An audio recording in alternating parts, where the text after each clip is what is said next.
সিগারেটের দাম বাড়ানো হয়, সেই বাজেটও বিরোধী দলের পছন্দ নয়। জনমুখী বাজেটের বিরোধিতা কেন? কক্সবাজারের জনসভায় প্রশ্ন প্রধানমন্ত্রীর। দেখছেন দেশ অস্থিতিশীলের চেষ্টা। চট্টগ্রামের রাউজানে যুবদল নেতা মাসুদকে গুলি করে হত্যা, সড়কে আগুন জ্বেলে বিক্ষোভ, যান চলাচল ব্যাহত।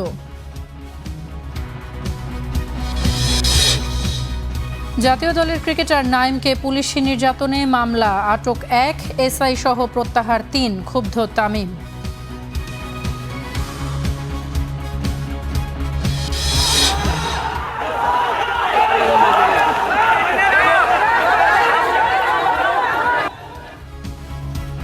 ব্রাহ্মণবাড়িয়ায় কসবায় দুই পক্ষের সংঘর্ষে আহত 12, হজ থেকে ফেরার পথে লাগেজ হারানো নিয়ে মোয়াল্লেমের সঙ্গে বিরোধ।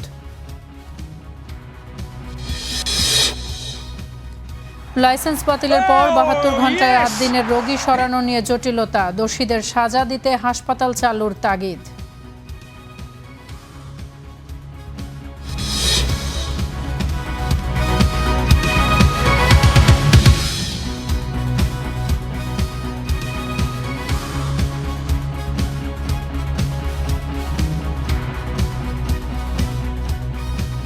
আপনারা দেখছেন স্টার নিউজ, সাথে আছি তাসফিয়া তামান্না। এতক্ষণ শিরোনামগুলো শুনছিলেন। ওয়ালটন সাইড বাই সাইড ফ্রিজের 18-in-1 কনভার্টেবল মোডে স্পেস ইউজ করুন মনের মতো আর থাকুন নেক্সট লেভেলে। Walton side by side fridge, স্টাইলে ফিচারে নেক্সট লেভেলে। এবারে বিস্তারিত। জনমুখী বাজেট দেওয়ার পরও এর বিরোধিতা কেন? প্রশ্ন তুলেছেন প্রধানমন্ত্রী তারেক রহমান। দুপুরে কক্সবাজারে এক পথসভায় একে দেশ অস্থিতিশীল করার চেষ্টা হিসেবে অভিহিত করেছেন তিনি। বলেন, ভোটের দাগ শুকানোর আগেই প্রতিশ্রুতি বাস্তবায়ন করছে সরকার।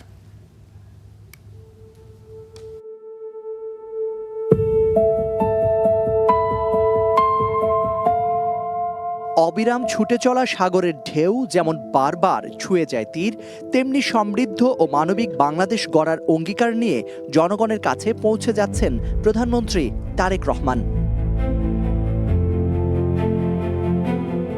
তার এবারের গন্তব্য বিশ্বের দীর্ঘতম সমুদ্র সৈকতের শহর কক্সবাজার, যেখানে নীল জলরাশির মতোই বিস্তৃত মানুষের প্রত্যাশা আর দিগন্তের মতোই দীর্ঘ তাদের স্বপ্ন। 2 দশক পর প্রধানমন্ত্রীর সফরকে ঘিরে যেন নতুন করে জেগেছে সাগর পাড়ের এই জনপদ। যে প্রতিশ্রুতির কথা একসময় ছিল জনসভার মঞ্চে, তার অনেকগুলোই আজ বাস্তবতার দৃশ্যমান অধ্যায়। এরই ধারাবাহিকতায় কক্সবাজারের বুকে ইতিহাসের সাক্ষী হয়ে থাকা শহীদ রাষ্ট্রপতি জিয়াউর রহমানের খনন করা পাতলি খাল পুনঃখনন কার্যক্রমের উদ্বোধন করেন প্রধানমন্ত্রী। দেশের জনগণকে সমৃদ্ধি ও স্বস্তি দেয়াই যে সরকারের লক্ষ্য, তা প্রস্তাবিত বাজেটে প্রমাণ হয়েছে বললেন তারেক রহমান। প্রতিবার বাজেটের সময় নিত্য প্রয়োজনীয় জিনিসের মূল্য পরের দিনই বৃদ্ধি পায়। আল্লাহর রহমতে আলহামদুলিল্লাহ, শুকুর আলহামদুলিল্লাহ, এইবার বাজেট দেওয়ার পরে এখন পর্যন্ত কোনো জিনিসের দাম বৃদ্ধি পায়নি। কারণ চাল, ডাল, তেল, নুন সব প্রয়োজনীয় যে জিনিসগুলো আছে তার উপরে যে সকল ট্যাক্স ছিল, বর্তমান সরকার এই 2 দিন আগের বাজেটে 60টি পণ্যের উপর থেকে ট্যাক্স তুলে নিয়েছে, যাতে করে নিত্য প্রয়োজনীয় জিনিসের দাম না বাড়ে। প্রিয় ভাই বোনেরা, এই বাজেটের বিরোধিতা যারা করছেন তাদের উদ্দেশ্য ভালো নয় বললেন প্রধানমন্ত্রী। যেই বাজেটে ট্যাক্স কমানো হয় সেই বাজেটও বিরোধী দল মানে না। যেই বাজেটে মদের দাম বাড়ানো হয়, যেই বাজেটে সিগারেটের দাম বাড়ানো হয়, সেই বাজেটও বিরোধী দলের পছন্দ নয়। একদিকে ইতিহাসের উত্তরাধিকার, অন্যদিকে আগামীর প্রতিশ্রুতি, দুয়ের মেলবন্ধনে কক্সবাজারে যেন লেখা হলো উন্নয়নের নতুন এক অধ্যায়। প্রকৃতির বৈরিতার পর এক চিলতে রোদ, তাতে খুশি সমুদ্র জনপদের মানুষেরা, আর তাকে আরও বেশি বাড়িয়ে তুলেছে প্রধানমন্ত্রী তারেক রহমানের সফর। আমরা যেখানে রয়েছি এই পাতালি খালের ঠিক পাশেই রয়েছে বঙ্গোপসাগর। প্রতিদিনই এই সাগরে সূর্য যখন একটু একটু করে হারিয়ে যায়, তখনও থাকে কিছু স্বপ্ন, কিছু প্রতিশ্রুতি। কক্সবাজারের এই বালুকা বেলায়ও আজ প্রধানমন্ত্রী রেখে গেলেন মানুষের উন্নয়ন আর বদলে যাওয়ার নতুন এক অঙ্গীকার। বালুকা বেলার এই পদচিহ্ন হয়তো সাগরের ঢেউয়ে মুছে যাবে বারবার, কিন্তু মানুষের মনে জাগানো যে প্রতিশ্রুতি, আস্থা আর স্বপ্ন প্রধানমন্ত্রী রেখে গেলেন তা হয়ে থাকবে অমলিন। পরে ডুলাহাজরা সাফারি পার্কে গাছের চারা রোপণের মধ্য দিয়ে পরিবেশ বান্ধব বাংলাদেশ গড়ার আরেক অধ্যায় শুরু করেন প্রধানমন্ত্রী। উন্নয়নের মানচিত্রে শুধু ইট পাথর নয়, একটি সমৃদ্ধ জাতি গড়তে প্রকৃতির সবুজকেও ফিরিয়ে আনার তাগিদ দেন প্রধানমন্ত্রী। আপনার সন্তানের ভবিষ্যতের কথা চিন্তা করে আপনার সন্তান যেন একটি সুন্দর পরিবেশে বুক ভরে শ্বাস নিতে পারে, সেই বিষয়টি মাথায় রেখে এই চিন্তা থেকে আজকে থেকে প্রত্যেকে দয়া করে যার যেখানে পক্ষে সম্ভব সেখানে একটি করে বৃক্ষের চারা রোপণ করবেন। সাগরের ঢেউ বারবার ফিরে আসে তীরে, প্রতিবারই যেন নতুন কোনো গল্প নিয়ে। কক্সবাজার সফরেও প্রধানমন্ত্রী তারেক রহমান শোনালেন তেমনই এক গল্প, প্রতিশ্রুতি থেকে বাস্তবায়নের, স্বপ্ন থেকে অর্জনের, আর উন্নয়নকে মানুষের ঘরে পৌঁছে দেওয়ার গল্প। Zakaria Ahmed, star news, Cox's Bazar. দর্শক, এই বিষয়ে আরও বিস্তারিত জানতে পেকুয়া থেকে যোগ দিচ্ছে সহকর্মী জাকারিয়া আহমেদের সঙ্গে।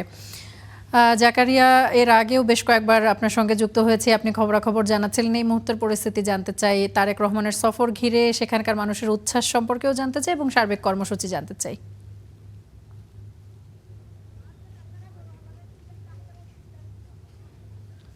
আমরা এই মুহূর্তে রয়েছি পেকুয়া উপজেলাতে। প্রধানমন্ত্রী তারেক রহমান ডুলাহাজরা থেকে বের হয়েছেন এবং তিনি পেকুয়ার উদ্দেশ্যে রওনা দিয়েছেন। এটি হচ্ছে তার সবশেষ যে অবস্থান সেটি। আমরা এখন দাঁড়িয়ে আছি ঠিক পেকুয়া উপজেলা পরিষদের সামনে এবং আমার ডান পাশে রয়েছে সাইদ মেনশন, অর্থাৎ স্বরাষ্ট্রমন্ত্রী সালাউদ্দিন আহমেদ, বিএনপি স্থায়ী কমিটির সদস্য, তার যে বাসভবন, সেই বাসভবনেই প্রধানমন্ত্রী তারেক রহমান তিনি সস্ত্রীক এখানে আসবেন এবং আসার পথে পেকুয়াতে 24-এর যে গণ আন্দোলন, গণ অভ্যুত্থান, সেই অভ্যুত্থানে শহীদ ওয়াসিমের বাড়ি এই পেকুয়াতে, তিনি আসার পথে সেই ওয়াসিমের বাড়ি যাবেন, শহীদ পরিবারের স্বজনদের সঙ্গে তিনি দেখা করবেন। এরপরে তিনি আসবেন পেকুয়া উপজেলাতে। এখানে পেকুয়াবাসীর দীর্ঘদিনের দাবি ছিল পেকুয়া পৌরসভা তার উদ্বোধন করবেন এবং আরও বেশ কয়েকটি উন্নয়ন প্রকল্পের উদ্বোধন পর তিনি এই সাইদ মেনশনে আসবেন, দুপুরের খাবার গ্রহণ করবেন এবং এরপরে তিনি আবার যাবেন চকরিয়াতে। সেই চকরিয়া বাস স্ট্যান্ডে তার যে জনসভা রয়েছে সেই জনসভায় অংশ নেবেন এবং এরপরে তিনি সুধী সমাবেশে অংশ নেবেন। এরপরে আবার তিনি ঢাকায় ফিরে যাবেন। এই আজকের যে ঘটনার প্রবাহ, তার যে কর্মসূচি, সর্বদক্ষিণের জেলা বাংলাদেশের এবং সাগর পাড়ের জেলা কক্সবাজারে তার সফরসূচি। এর আগে আমরা আমাদের যারা দর্শক তাদেরকে দেখিয়েছি প্রধানমন্ত্রী আজ সকালে এই সৈকত পাড়ের যে জনপদ কক্সবাজারে আসেন এবং বৈরী আবহাওয়া ছিল আজকে। আমরা যতটুকু দেখানোর চেষ্টা করেছি, আজকে সকাল থেকে মুষলধারে বৃষ্টি ছিল, কিন্তু তিনি তারপরেও এসেছেন, কারণ জনগণের কাছে তার যে দেয়া প্রতিশ্রুতি, যে ওয়াদা, সেটি পূরণ করাই তার লক্ষ্য। এবং তিনি আজকে বলেছেন একটি পথসভায় যে জনগণের সেবা করা, জনগণের ভালো করা এবং জনগণকে স্বস্তি দেয় বিএনপি সরকারের বা বর্তমান সরকারের একমাত্র লক্ষ্য, এবং সেই লক্ষ্যে এগিয়ে যাচ্ছে, যার প্রতিফলন বাজেটে মধ্য দিয়ে প্রকাশিত হয়েছে। তিনি প্রধানমন্ত্রী বলেছেন যে বাংলাদেশকে একটি সমৃদ্ধ, মানবিক এবং সুখী দেশ হিসেবে গড়ে তোলার জন্য যা যা করণীয়, প্রাণ যতক্ষণ থাকবে ততক্ষণ তিনি লড়বেন এবং তার দলও লড়ে যাবে এবং সরকার সেই লক্ষ্যে এগিয়ে যাচ্ছে। আমরা এখন রয়েছি পেকুয়াতে। আমরা এর পরবর্তীতে যখন তার জনসভা হবে চকরিয়াতে, আমরা নিশ্চয়ই আবার দর্শকদেরকে সেখানে নিয়ে আসতে পারবো। আপাতত স্টুডিওতে চলে যাচ্ছি ঢাকায়। অসংখ্য ধন্যবাদ জাকারিয়া আপনাকে আমাদের সঙ্গে যুক্ত হবার জন্য। বৈশ্বিক বিনিয়োগের জন্য দক্ষিণ এশিয়ার প্রথম গন্তব্য হতে চায় বাংলাদেশ।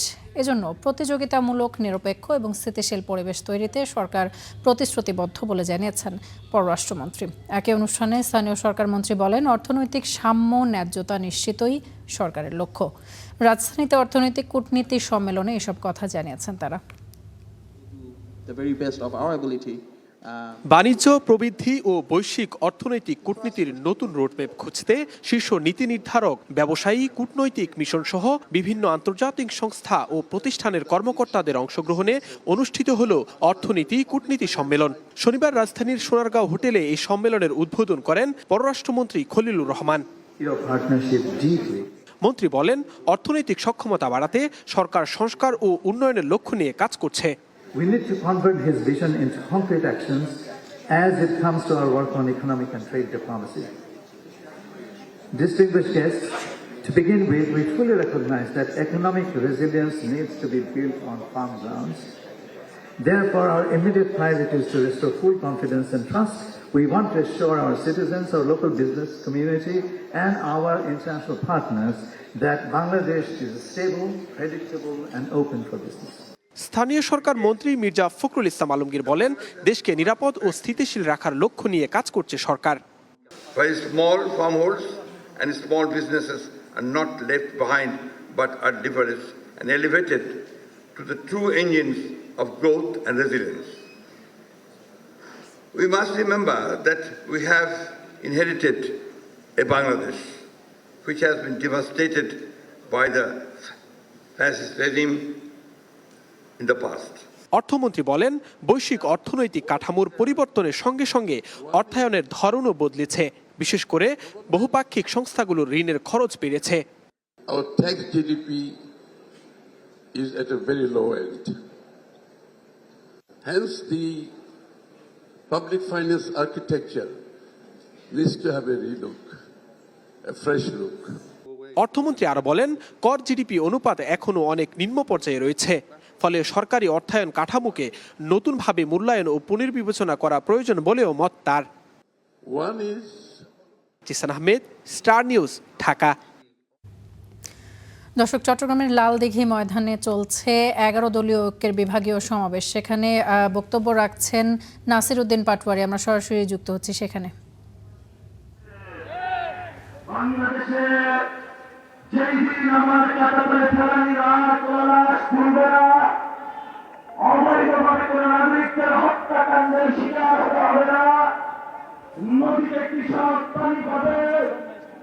আমাদের বাণিজ্যের ক্ষেত্রে কোন বৈষম্য হবে না, আমাদের রাজনীতির ক্ষেত্রে নাক গলানো বন্ধ করবে। সেদিনে আমরা ভারতের সাথে মর্যাদার সম্পর্ক কি হবে সেটা ভেবে রাখবো। ভারত করে কাজ ধরে চলে রাখো। আমরা কোন টাকার কাছে বিক্রি হই নাই, আমরা চাঁদাবাজি করি না, আমরা সন্ত্রাসী করি না, আমরা দুর্নীতি করি না। আমাদের লড়াই স্পষ্ট, বাংলাদেশের ইসলাম এবং সার্বভৌমত্বের লড়াই। গণতান্ত্রিক ভাবে আমরা ধৈর্য ধারণ করে এগিয়ে যাচ্ছি।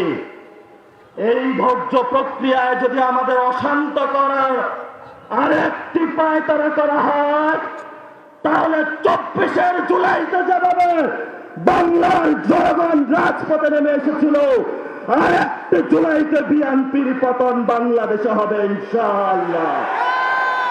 শেষ কথা, তারা এসেছে।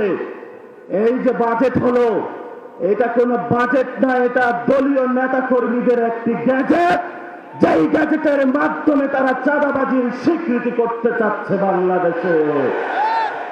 এটা হাওয়া ভবনের যারা কতগুলো ব্যক্তির একটা গ্রুপ, যাদের হাওয়া ভবনকে তারা বৈধ করার জন্য, বাংলাদেশের ডাবল ডিজিটের দুর্নীতি করার জন্য জনগণের উপর একটি বৈষম্যের বাজেট আমাদেরকে চাপিয়ে দিয়েছে।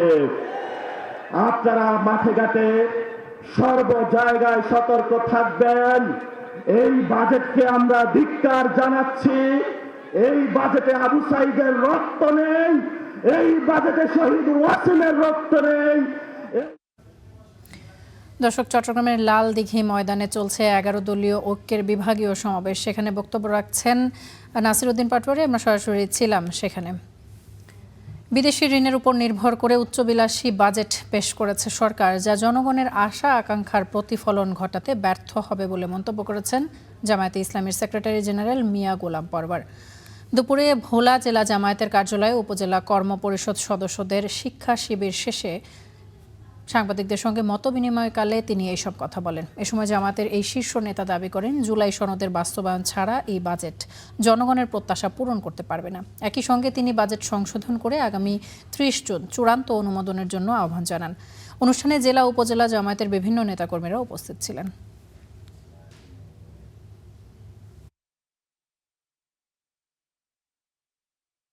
ব্যাংকের ঋণ কমিয়ে, বিদেশি ঋণ কমিয়ে নিজস্ব উৎসের উপরে অর্থনীতিকে দাঁড় করবার যে প্রস্তাবনা আমরা দিয়েছিলাম, সরকার সেগুলোকে বাদ দিয়ে একটা উচ্চ অভিলাষী, বিদেশের ঋণের উপরে নির্ভরশীল একটা লুটপাটের বাজেট পেশ করেছেন। জুলাই সনদ বাস্তবায়ন না করলে এই বাজেট জনগণের আশা পূরণ করবে না। বেপরোয়া কর্মকাণ্ডে আবারও আলোচনায় চট্টগ্রামের পুলিশ। এবারে জাতীয় দলের ক্রিকেটার নাঈম হাসানকে হেনস্থা এবং মারধরের অভিযোগ। এই ঘটনায় 3 জনকে অভিযুক্ত করে মামলা করেছে পরিবার। তীব্র নিন্দা জানিয়ে দোষীদের শাস্তি দাবি করেছে কোয়াব সহ ক্রিকেট প্রেমীরা। সিএমপি বলছে এরই মধ্যে 2 পুলিশ সদস্যকে প্রত্যাহার এবং অভিযুক্ত 1 জনকে আটক করা হয়েছে। ঢাকা থেকে প্রিমিয়ার লিগ শেষ করে নিজ শহর চট্টগ্রামে ফিরছিলেন জাতীয় দলের ক্রিকেটার নাঈম হাসান, কিন্তু ঘরের মাঠেই এই ক্রিকেটারকে পড়তে হলো চরম হেনস্থা আর নির্মমতার মুখে। শুক্রবার রাত 11:30 চট্টগ্রাম নগরীর লালখানবাজার ফ্লাইওভারের মুখে নাঈম হাসানের সিএনজি থামায় পুলিশ ও সাদা পোশাকের কয়েকজন ব্যক্তি। ক্রিকেটার পরিচয় দেওয়ার পরও কোনো কথা না শুনে তাকে জোরপূর্বক গাড়িতে তোলা হয়। নাঈম হাসানের অভিযোগ, পাইপ ও লাঠি দিয়ে নির্মমভাবে আঘাত করা হয় তাকে। এছাড়াও পরিচয় দেওয়ার পরও গলা চেপে ধরার অভিযোগও করেন তিনি। ওনাকে পরিচয় দিয়েছিল, হ্যাঁ চোখ দিয়েছেন আমাকে। আপনার পরিচয় দিয়েছিলেন? হ্যাঁ, পরে যখন ফোনে কল আসা শুরু করছে তখন উনি আমাকে হাত বাপ দেখাচ্ছে, ভালো দেখাচ্ছে। জাতীয় দলের ক্রিকেটারের সাথে আইনশৃঙ্খলা বাহিনীর এমন আচরণে ক্ষুব্ধ ক্রিকেট মহল। ঘটনার পরপরই তৎপরতা দেখায় বিসিবি। প্রশাসন ও উচ্চপদস্থ কর্মকর্তাদের সাথে কথা বলে সুষ্ঠু বিচারের আশ্বাস দিয়েছেন বিসিবি সভাপতি তামিম ইকবাল। ন্যাক্কারজনক ঘটনার তীব্র নিন্দা ও দোষীদের দৃষ্টান্তমূলক শাস্তির দাবি জানিয়েছেন ক্রিকেটারদের সংগঠন কোয়াব। এই ঘটনায় 2 পুলিশ সদস্য সহ 3 জনকে অভিযুক্ত করে নগরীর খুলশী থানায় মামলা করেছে নাঈম হাসানের পরিবার। আমরা এখন চাইছি যে এদের এই ঘটনা কেন ঘটালো, এটা প্রকৃত ঘটনা উদ্ঘাটন করা হোক, তাদেরকে রিমান্ডে এনে 12টা 21 এবং আপনার পুলিশের গাড়ি ছিল, পুলিশের গাড়িতে না তুলে ওকে সিএনজিতে তোলার কারণ কি? যারা এই কাজটা করেছে, যে 3-4 জন যে কাজটা করেছে, আমরা কবের পক্ষ থেকে চাই হচ্ছে যেন ওরা জনসম্মুখে এসে সবার কাছে মাফ। এই ঘটনায় নড়েচড়ে বসেছে পুলিশ প্রশাসনও। এরই মধ্যে অভিযুক্ত 2 পুলিশ সদস্যকে প্রত্যাহার করা হয়েছে, আটক করা হয়েছে অভিযুক্ত 1 জনকে। আমরা কারো পক্ষ নিয়ে কখনো পুলিশের সদস্যদের পক্ষ নিয়ে আমরা তদন্ত কমিটি করি না, নিরপেক্ষ তদন্ত কমিটি করা হয় এবং অলরেডি সাসপেন্ড করা হয়েছে এই ঘটনার প্রেক্ষিতে। এই ঘটনায় দোষীদের দৃষ্টান্তমূলক শাস্তির দাবি ক্রিকেট প্রেমীদের। Syed Tamim Mahmud, star news, Chattogram. সীমান্তে বিজিবির কঠোর নজরদারির পরও থেমে নেই বিএসএফের পুশ ইন চেষ্টা। কুষ্টিয়ার প্রাকপুর সীমান্ত দিয়ে পুশ ইনের চেষ্টা করা 12 জন আটকে রয়েছে শূন্যরেখায়। এরই মাঝে চাঁপাইনবাবগঞ্জে পুশ ইনের চেষ্টা করা হয়েছে আরও 15 জনকে। এপারে কুষ্টিয়ার প্রাকপুর, মাঝখানে মাথাভাঙ্গা নদী আর ওপারে ভারতের শিকারপুর। এই সীমান্ত দিয়েই শুক্রবার ভোরে নারী শিশু সহ 12 জনকে অবৈধভাবে পুশ ইনের চেষ্টা করে বিএসএফ। বিজিবির বাধায় আটকে গিয়ে তারা অবস্থান করছেন শূন্যরেখার একটি পাটক্ষেতে। রোদ বৃষ্টির মাঝেই 36 ঘন্টা কেটে গেলেও নির্ধারিত হয়নি ভুক্তভোগীদের ভাগ্য।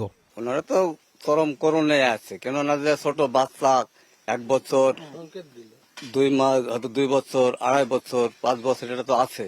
ওটা তো বাচ্চাদের কি হয় জানেন, খাওয়া নাই দেওয়া নাই, এগুলো কোন ধরনের ওদেরই পরিবেশ যে এইভাবে পার্কে দেয় মানুষকে। এগুলা করা ঠিক না, এগুলা মানুষের কষ্ট দেওয়া, মানুষের যে বাচ্চা ছেলেপিলে পার করছে এগুলা মানুষের খুব কষ্ট, এগুলা মানে একটা চরম একটা অন্যায়। দফায় দফায় চিঠি চালাচালির পর পতাকা বৈঠক করেছে বিজেপি ও বিএসএফ। সিদ্ধান্ত হয়েছে নাগরিকত্ব যাচাইয়ের। তারা ভারতীয় নাগরিক হলে ফিরিয়ে নেওয়ার আশ্বাস দিয়েছে বিএসএফ। তাদের বিষয় তারা আছে, তারা যেখানে থেকে আমরা হোল্ড করেছি ওখানেই আছে। আমরা বলছি যে আমরা কোনোভাবে অবৈধ অনুপ্রবেশ, পুশিং, এটা কোনোভাবে অ্যাকসেপ্ট করব না। সেই হিসাবে আমরা আমাদের অবস্থানে অনড় আছি। এদিকে চাঁপাইনবাবগঞ্জের রোকনপুর সীমান্ত দিয়ে নদীপথে 5 শিশুসহ 15 জনকে অবৈধভাবে পুশ ইনের চেষ্টা করেছে বিএসএফ। তবে বিজিবির তাৎক্ষণিক পদক্ষেপে ব্যর্থ হয়েছে সে চেষ্টা। সীমান্তে সার্বক্ষণিক নজরদারি ও টহল অব্যাহত রয়েছে বলে জানিয়েছে বিজিবি। Hasibur Rahman, Star News. ব্রাহ্মণবাড়িয়ায় কসবায় হজযাত্রীর ফেলে আসা লাগেজ নিয়ে বিরোধের জেরে রক্তক্ষয়ী সংঘর্ষ হয়েছে। সকাল 10টার দিকে উপজেলার কদমতলী এলাকায় সংঘর্ষে জড়ায় 2 গ্রামের মানুষ। এই ঘটনায় আহত 12 জনকে হাসপাতালে ভর্তি করা হয়েছে। পরিস্থিতি নিয়ন্ত্রণে মোতায়েন করা হয়েছে বাড়তি পুলিশ। বৃষ্টির মাঝেও রক্তক্ষয়ী এ সংঘর্ষ ব্রাহ্মণবাড়িয়ার কসবায়। সংঘর্ষের কেন্দ্রে উপজেলা সদরের কদমতলী এলাকার শাহপুর ও আড়াইবাড়ি গ্রামের মানুষেরা। স্থানীয়রা জানান, চলতি মৌসুমে হজে গিয়ে এক নারীর লাগেজ ফেলে আসাকে কেন্দ্র করে সংঘর্ষের সূত্রপাত। বৃহস্পতিবার হজ এজেন্সির প্রতিনিধিদের সাথে কথা কাটাকাটি হয় ওই নারীর স্বজনদের। এক পর্যায়ে তারা ভাঙচুর চালান এজেন্সির অফিসে।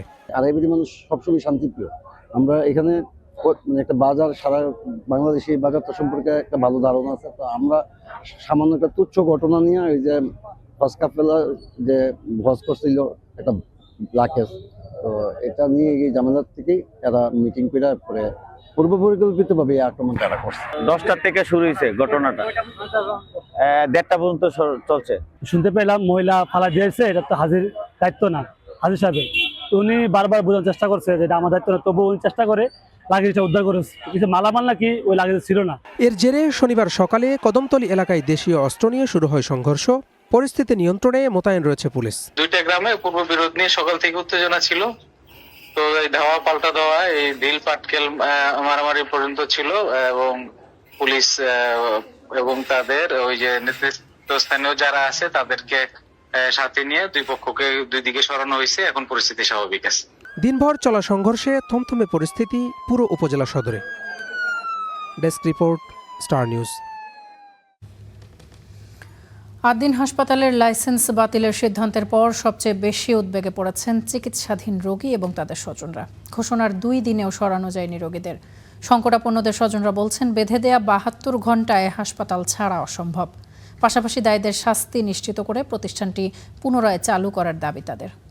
2 বছর ধরে ডায়ালিসিস এখানে করতাম, এখন তো বাবা করাইতে পারি না। আপনারা সব করেন বাবা, আমি জানি না। ষাটোর্ধ্ব বয়সী কাজল বানু গত 2 বছর ধরে সন্তান দিলুর কিডনি ডায়ালাইসিস করাচ্ছেন 8 দিন হাসপাতালে। হঠাৎ নবজাতক মৃত্যুর ঘটনায় প্রতিষ্ঠানটির লাইসেন্স বাতিল হওয়ায় তিনি পড়েছেন বিপাকে। অবস্থা খারাপ, কাঁপায়। কালকে আইছিল তো এই জায়গায়, রাত্রে 10টা পর্যন্ত থেকে গেছে। তার মতো আরও অনেক রোগীকে বসে থাকতে দেখা যায় হাসপাতালের গেটে, যাদের অনেকে এসেছেন সন্তানের জরুরি চিকিৎসা সহ নানা কাজে। রোগী ও রোগীর স্বজনরা বলছেন, হাসপাতাল চালু রেখেই দায়ীদের শাস্তি ও হাসপাতালের প্রয়োজনীয় সংস্কার কার্যক্রম চালানো যেত। এটা যে ডিপার্টমেন্ট আছে, আপনার সেই ডিপার্টমেন্ট মানুষ যার কারণে আছে তারা শাস্তি দেন, তাই বলে আমাদের শাস্তি দিয়েন না। জরিমানা ব্যবস্থা আছে, বিভিন্ন সমস্যা ওটা ফাউন্ড আউট করে ওটা করবে, কিন্তু একদম লাইসেন্স বাতিল, তাহলে আমরা হয়রানি হচ্ছি না। এখন যদি আমি এসে এখানে ওটি করতে না পারতাম, আমি কোথায় যেতাম এই মুহূর্তে? ফরিদপুর থেকে আসছে, আজকে 14 দিন হয়ে যায়নি। মোটামুটি আমার 22-13 দিনই ছিল, তারপরে মনে লাইফ সাপোর্টেছে। শুক্রবার বিকেল পর্যন্ত 173 জন রোগী হাসপাতাল ছেড়েছেন। 243 জন রোগী এখনও ভর্তি। তাদের মধ্যে এনআইসিইউতে 50টি নবজাতক, আইসিইউতে 13 জন এবং সিসিইউতে 6 জন রোগী ভর্তি রয়েছেন। রোববারের মধ্যে আপিল করার কথা জানিয়েছে হাসপাতাল কর্তৃপক্ষ। তবে এ নিয়ে গণমাধ্যমে কথা বলতে রাজি হয়নি তারা। ওই বিষয়ে আমি জানি না। গত 27 মে শিশু মৃত্যুর ঘটনায় 8 দিন হাসপাতালের লাইসেন্স বাতিল করে সরকার। তবে আগামী 30 দিনের মধ্যে এই সিদ্ধান্তের বিরুদ্ধে আপিলের সুযোগ রয়েছে। Mahmudul Hasan, star news, Dhaka. হাম এবং হামের উপসর্গ নিয়ে 24 ঘন্টায় আরও 5 শিশুর মৃত্যু হয়েছে। এ নিয়ে গত 15ই মার্চ থেকে দেশে হাম এবং হামের উপসর্গ নিয়ে মৃতের সংখ্যা দাঁড়িয়েছে 648 জনে। স্বাস্থ্য অধিদপ্তরের তথ্যানুসারে সবশেষ 24 ঘন্টায় নিশ্চিত হাম রোগী শনাক্ত 54 জন। 15ই মার্চ থেকে এ পর্যন্ত দেশে মোট 10,248 শিশুর শরীরে হাম শনাক্ত হয়েছে। এখন পর্যন্ত হামের উপসর্গ নিয়ে হাসপাতালে ভর্তি হয়েছেন 47,511 শিশু। সুস্থ হয়ে হাসপাতাল ছেড়েছে 69,606 জন। এখন পর্যন্ত হামের উপসর্গে মারা গেছে 556 জন, আর নিশ্চিত হামে মারা গেছে 92 জন। একই শহর, 2টি অভিজাত এলাকা, কিন্তু 2 এলাকার প্রাণভোমরা 2টি লেকের চিত্র যেন একেবারেই বিপরীত। একদিকে ধানমন্ডি লেক, যার সৌন্দর্য, পরিচ্ছন্নতার নান্দনিক পরিবেশ টানছে হাজারো নগরবাসীকে। অন্যদিকে গুলশান বাড়িধারা লেক পরিণত হয়েছে দূষিত জলাধারে। কালো পানি, দুর্গন্ধ আর মশার উপদ্রবে অতিষ্ঠ স্থানীয়রা। জীববৈচিত্র্য হারিয়ে মৃতপ্রায় এই লেক নিয়ে বাড়ছে উদ্বেগ। বাকিটা সুমন মাহমুদের প্রতিবেদনে। সবুজ গাছপালায় ঘেরা শান্ত পরিবেশ, স্বচ্ছ পানির লেক পারে কেউ হাঁটছেন, কেউ ব্যস্ত শরীর চর্চায়, আবার কেউ পরিবার পরিজন নিয়ে উপভোগ করছেন বিকেলের অবসর। দক্ষিণ সিটি কর্পোরেশনের নিয়মিত রক্ষণাবেক্ষণ ও পরিচর্যায় ধানমন্ডি লেক যেন এক টুকরো শান্তির ঠিকানা। বিকেল গড়াতে এখানে বাড়তে থাকে দর্শনার্থীর ভিড়। অনেকেই সময় কাটান মাছ ধরায় কিংবা প্রকৃতির সান্নিধ্যে। ধানমন্ডির এই স্বস্তির চিত্রের ঠিক বিপরীত অবস্থা গুলশান বারিধারা লেকে। এখানে সৌন্দর্যের বদলে চোখে পড়ে দূষণের মতো ভয়াবহতা। লেকের পানি কুচকুচে কালো, বিভিন্ন ভবনের গৃহস্থালী বর্জ্য ও সোয়ারেজের সংযোগে প্রতিনিয়ত দূষিত হচ্ছে পানি। তীব্র দুর্গন্ধে লেক পারে দাঁড়ানোই কঠিন হয়ে পড়ে অনেক সময়। অচিরেই যত ধরনের এই যে পয়ঃসংযোগ আছে সেটাকে একটা টাইম বাউন্ড, একটা সময় দিয়ে আসলে মালিকদের বাধ্য করা উচিত এবং পেনালাইজেশন করা উচিত, শাস্তি দেওয়া উচিত কিভাবে তারা পারলেন এই পুরো লেকটাকে ধ্বংস করতে। দূষণের কারণে হারিয়ে যাচ্ছে জলজ প্রাণী ও প্রাকৃতিক ভারসাম্য। সেই সঙ্গে মশার প্রজনন ক্ষেত্র হয়ে উঠেছে লেকের বিভিন্ন অংশ। ফলে দুর্ভোগে পড়ছেন আশেপাশের বাসিন্দারা। এখন যদি আপনি গুলশান লেকে পড়েন, আপনার মৃত্যু অবধারিত, কারণ পানি এত নোংরা। এই পানি নোংরা কেন হচ্ছে? তার কারণ হচ্ছে গুলশান অঞ্চলে যত পয়ঃবর্জ্য আছে তার 90% গিয়ে পড়ছে এই লেকের মধ্যে। এককালে মানুষ লেকের পাড় দেখে বাসা কিনেছিল, কিন্তু লেকের পাড়ে এখন যারা বাসা কিনেছে তার বিক্রি করে চলে যাচ্ছে, তার কারণ তারা জানালা খুলতে পারে না, এত দুর্গন্ধ। রাজুকের অধীনে থাকা এই লেক সংস্কার ও পুনরুদ্ধারে বিভিন্ন সময়ে নেওয়া হয়েছে বড় বড় প্রকল্প, বরাদ্দ হয়েছে বিপুল অর্থ। তবে অভিযোগ রয়েছে দৃশ্যমান অগ্রগতি খুবই সামান্য। যদিও কর্তৃপক্ষের দাবি লেক দূষণমুক্ত করতে সমন্বিতভাবে কাজ চলছে।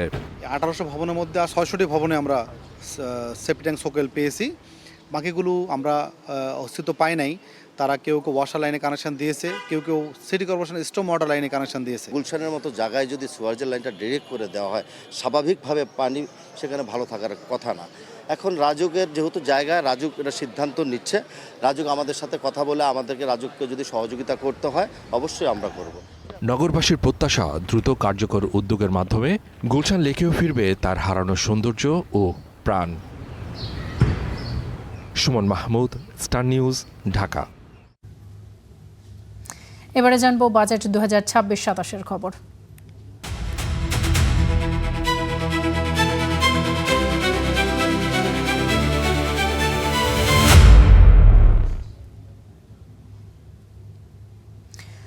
দ্রব্যমূল্য সহনীয় রাখতে নিত্যপণ্যের উপর বাজেটে কর কমানোর ঘোষণা আসলেও এর কোনো প্রভাব পড়েনি বাজারে।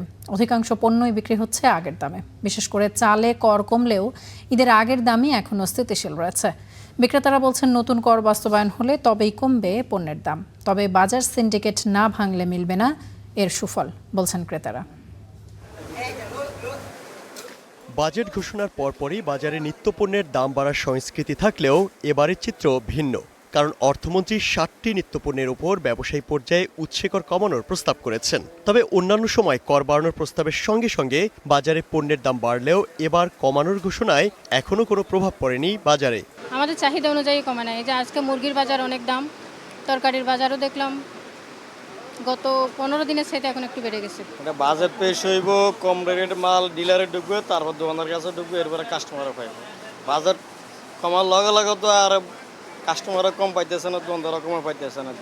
বাজারে আসা ক্রেতারা বলছেন আগে থেকেই উচ্চ মূল্য হয়ে থাকা পণ্যের ক্ষেত্রে কর কমিয়ে খুব একটা সুফল মিলবে না। এজন্য দরকার বাজার মনিটরিং ও অসাধু ব্যবসায়ীদের সিন্ডিকেট ভেঙে দেয়া। যেটা ধরেন ন্যাচারালি বাড়বে সেটা ঠিক আছে, বাট কিছু জিনিস আছে যে আপনার মনে হয় যে আপনার কন্ট্রোল করলেই দামগুলো আরও বেটার আপনার হাতের নাগালের ভিতরে থাকবে, ওই জিনিসটাই আর কি মনে হয় যে একটু নজরদারিতে রাখা উচিত। সরকার বাজেট ঘোষণার পর কমাইছে ভালো কথা, কিন্তু বাজেট ঘোষণা হওয়ার আগে যে অনেকগুলো দাম বাড়াইছে এরা কোন অথরিটিতে বাড়াইছে। কিন্তু মার্কেট নিয়ন্ত্রণ করবে কি? মার্কেটটা তো নিয়ন্ত্রণ করতে হবে। এখানে যে সিন্ডিকেটটা চলতেছে সিন্ডিকেটটা দমন করতে হবে। আমাদের খাদ্য তালিকায় সবচেয়ে বেশি অংশ জুড়ে থাকে চাল। এর উৎসেকর কমানো হলেও কোরবানির ঈদের পর চালের বাজারে বাড়তি দাম এখনো অপরিবর্তিত আছে। ঈদের পরে বাজারে এক বস্তা চাউলে মনে করেন সিদ্ধ চাল বাড়ছে 150-200 টাকা, পলাশ চাল বাড়ছে আপনার এক বস্তা চাইলে 600-700 টাকা। ঈদের আগে তো চালের দাম কম ছিল, ঈদের পরে হঠাৎ করে বাইরে গেছে। যেমন এখানে কোনো সিন্ডিকেট নাই, নতুন সরকারও আইছে, ঠিক আছে।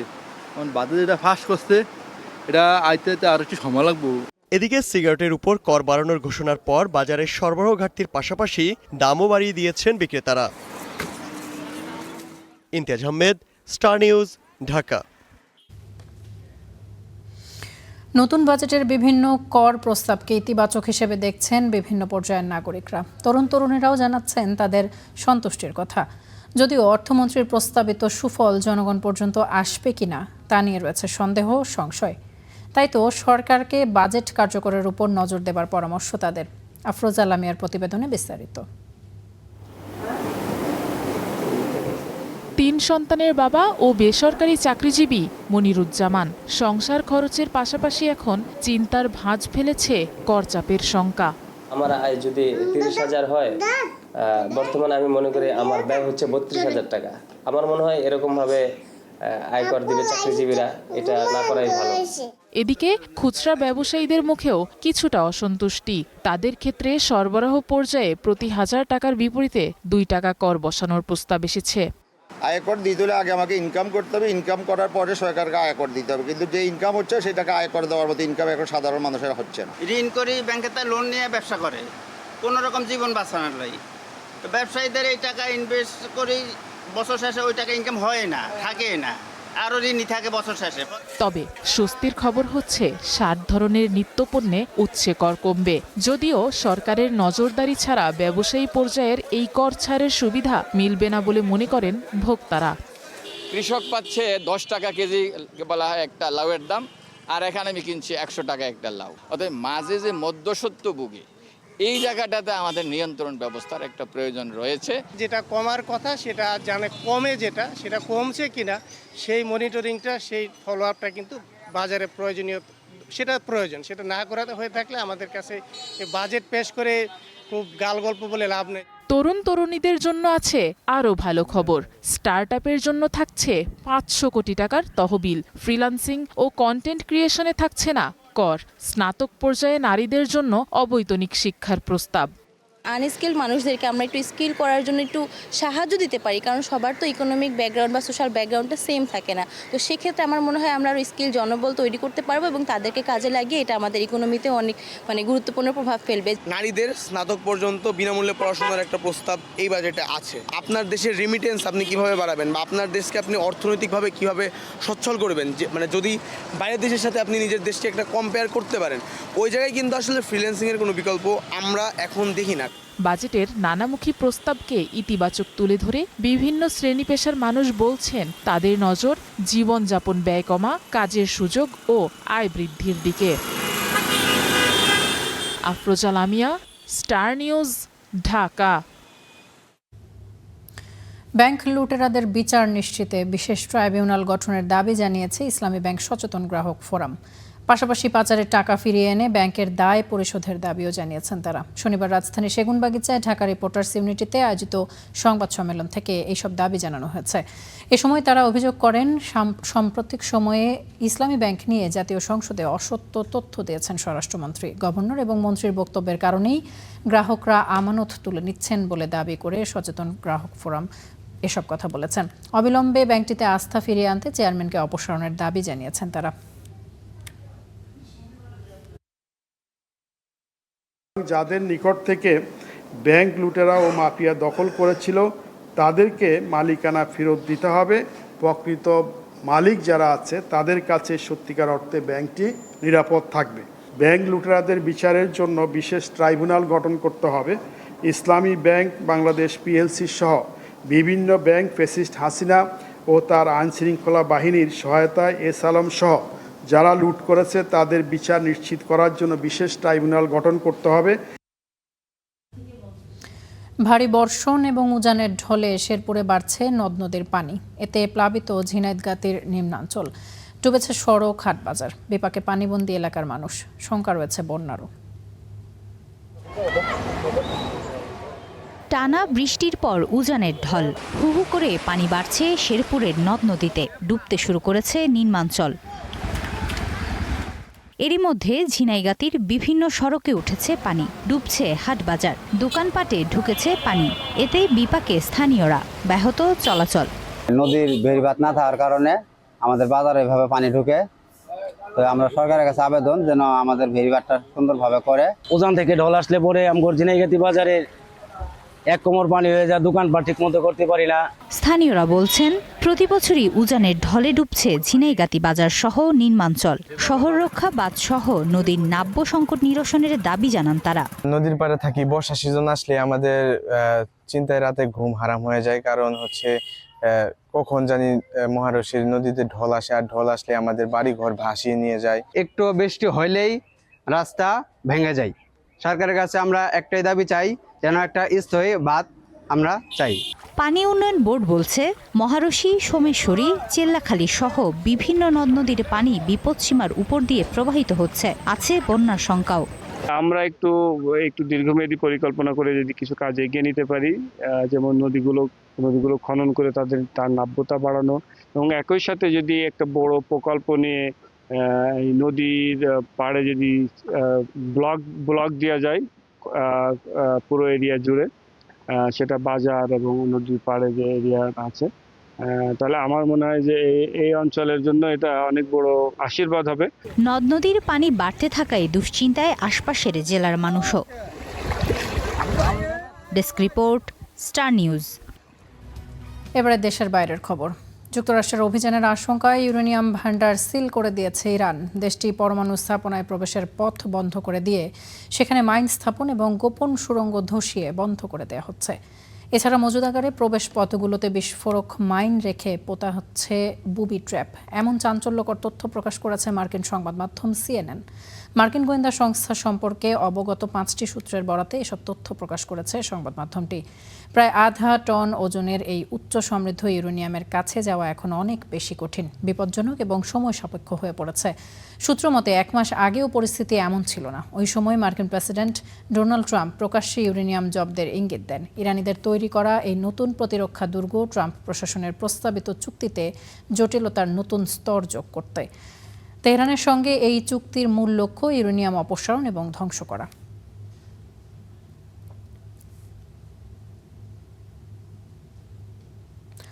যুক্তরাষ্ট্র এবং ইরান যুদ্ধবিরতি চুক্তির সমঝোতায় পৌঁছানোর কথা জানালেও উত্তাপ থামছে না মধ্যপ্রাচ্যে।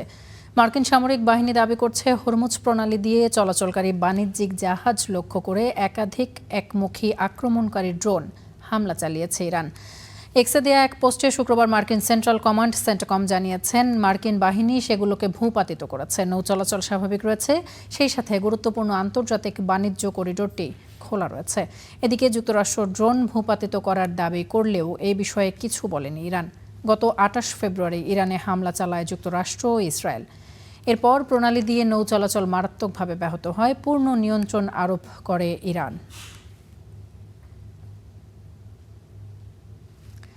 এদিকে যুক্তরাষ্ট্র এবং ইরান যুদ্ধবিরতি চুক্তিতে পৌঁছতে সমঝোতার কাছাকাছি থাকলেও ইসরায়েলি প্রধানমন্ত্রী বেনিয়ামিন নেতানিয়াহুর হুঁশিয়ারি, যতদিন তিনি ইসরায়েলের প্রধানমন্ত্রী থাকবেন ততদিন ইরানকে পারমাণবিক অস্ত্র অর্জন করতে দেওয়া হবে না।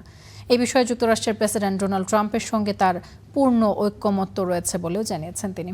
যুদ্ধ শেষ করতে যুক্তরাষ্ট্র এবং ইরানের সম্ভাব্য চুক্তির প্রতিক্রিয়ার বিষয়ে ইসরায়েলের প্রতিরক্ষা মন্ত্রী ইসরায়েল কাটস বলেছেন, ভবিষ্যতে ইরানকে পারমাণবিক অস্ত্র অর্জন থেকে ঠেকাতে ইসরায়েলকে স্বাধীনভাবে পদক্ষেপ নেওয়ার সক্ষমতা নিশ্চিত করতে হবে। এই লক্ষ্যে তিনি এবং তার প্রধানমন্ত্রী নেতানিয়াহু ইসরায়েলি প্রতিরক্ষা বাহিনীকে প্রয়োজনীয় প্রস্তুতি নিতে নির্দেশ দিয়েছেন। টাইমস অফ ইসরায়েল বলছে, কাটসের বক্তব্যে স্পষ্ট ইঙ্গিত রয়েছে ইরানের পারমাণবিক কর্মসূচিতে ঠেকাতে সামরিক হামলার পথ এখনও খোলা রাখছে ইসরায়েল। ইসরায়েলের প্রধানমন্ত্রী কার্যালয় জানিয়েছে, সম্ভাব্য সমঝোতা স্মারককে ইসরায়েল সরাসরি পক্ষ নয়, তবে চূড়ান্ত চুক্তিতে ইরানের পারমাণবিক কর্মসূচি এবং ক্ষেপণাস্ত্র সক্ষমতার উপর কঠোর সীমাবদ্ধতা আরোপে ট্রাম্পের প্রতিশ্রুতিকে স্বাগত জানিয়েছে তেল আবিব।